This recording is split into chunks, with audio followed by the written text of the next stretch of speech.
Hey, it's Ruth. This is a deeply personal story.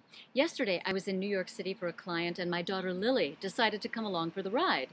Since we'd be going downtown to Soho and Greenwich Village, which are two incredibly vibrant city neighborhoods. We met up after my meeting and we walked around, we got something to eat, and as we were walking, I noticed that people were staring at her. They had these quizzical looks on their faces. Now, I know she's got a YouTube channel and that she's had thousands of views as well as a Tumblr blog with 7,000 followers and counting. And also, she's very pretty, so it would have been easy to chalk up the staring to her looks. But then I put two and two together and I realized that some of the people looking at her recognized her.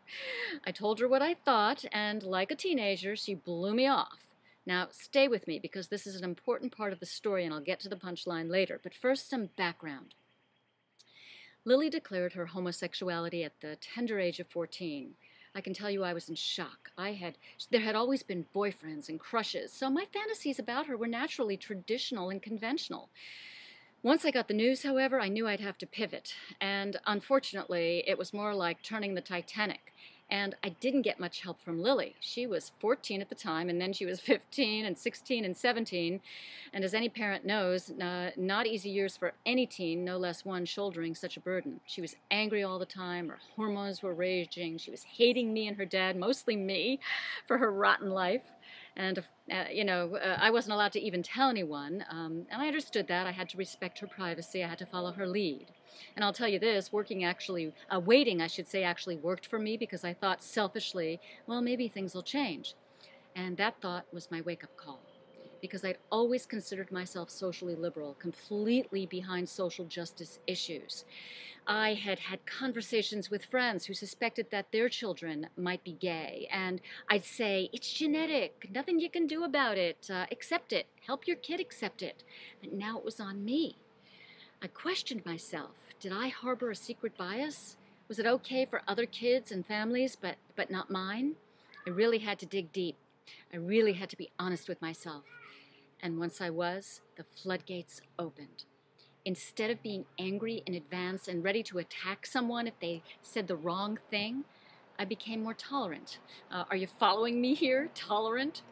I mean, you still couldn't mess with my kid, and you still can't, but I could ease it for her.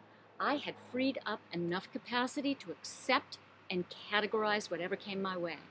And with that increased capacity came other benefits.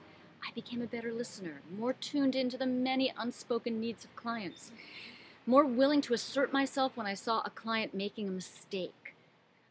As a speaker, I became much more compelling because my confidence was at an all-time high, and there was a new lightness in my step as I would take the stage. The most significant thing that happened, however, was that I asked for help.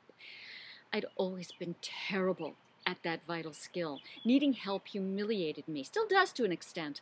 I felt I should know it all. That's why people came to me, right? I was the coach. But of course, that's ridiculous, and I realized it had been holding me back, so I reached out to some very skilled people on both personal and professional fronts. They helped me realize that though I love my corporate and celebrity clients, I needed more of a connection that I would only find by working with small businesses and entrepreneurs.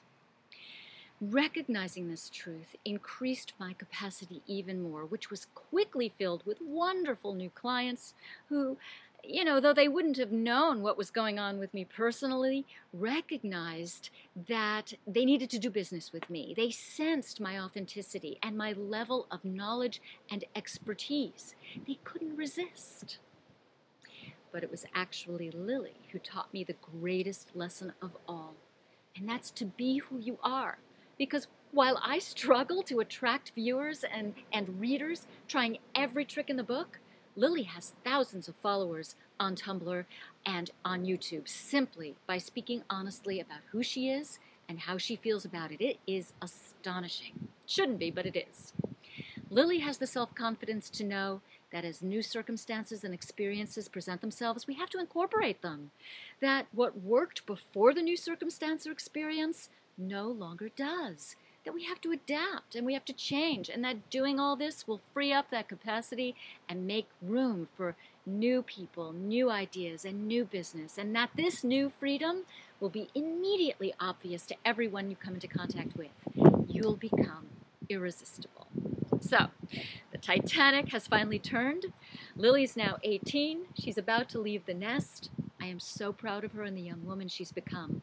I am confident that she has the enormous capacity that's been freed up through our tandem journey. I know it's not over, too. Probably never will be. Momentous changes in society take decades. But in our little world, two people exploring their deep feelings simultaneously, being honest about them, accepting them, we can move mountains. And here's the punchline. I was right about people recognizing her in New York City, because when we got home, she received a couple of posts to her blog asking her if that was her walking down Bleecker Street that afternoon. Unbelievable. Have a great Independence Day.